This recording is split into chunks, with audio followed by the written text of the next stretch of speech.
So here we are going to see how we can create an application API. As we know, API enables you to easily access to the applications and the services which you are using. Now, if you are using an API where generally you want to create an application interface for connecting to your services or to applications, we can do it very easily by using your API manager of your Azure. Here we are going to see how we are going to create an API for our applications, how we are going to deploy this API, as well as accessing our applications using the API we have created. So let us begin with creating an API on our portal. So for creating our API, we'll be moving into your API manager. And you can see here it is showing you the API management services. I'll move into my API management service and we can add our API from here. So for adding the API, I have just clicked on add, and once you click on add, it is showing you this particular portal where you need to define the complete details of your API which you're going to create here. So right now I'm going to create an API for as a demo API, demo for application API. Okay, so this is a demo API I'm going to create.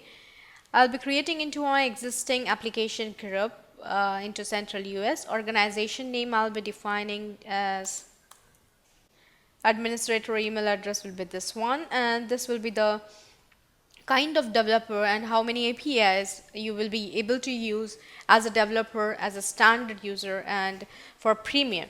So as a developer, I'll be able to get 1 API calls at a time and I'll be allowed for 5 GB of data transfer available with my full pricing details. Here you can check, and right now I'm using a free trial account, so I'll be using it.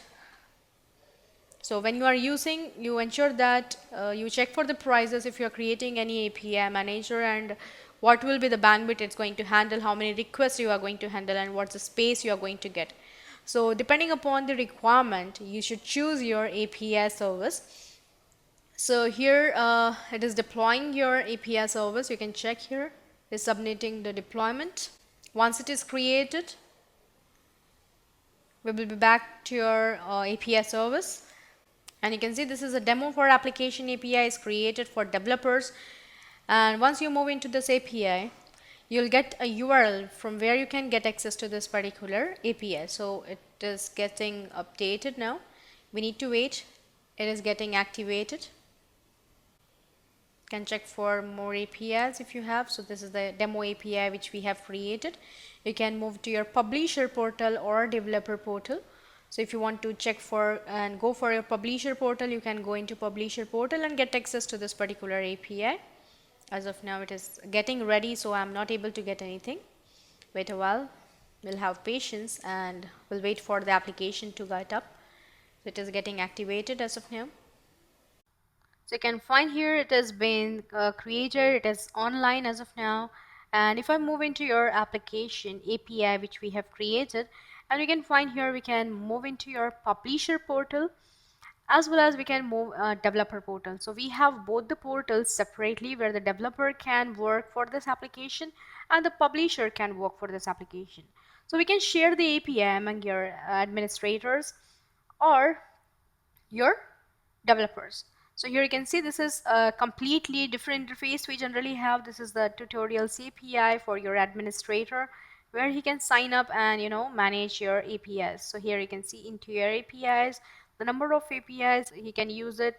You can echo this particular API. You can check for the products and the applications generally we have created. And here you can see into your development portal. So here you can add the API, you can import the APIs, you can check for the policies, analytics, everything you can find it over here. So this is what exactly generally you get into your developer portal, and this is what exactly you generally get into your administrator portal. So you can provide the link of your application portal to developers and your administrators separately so that they can work on their individual domains.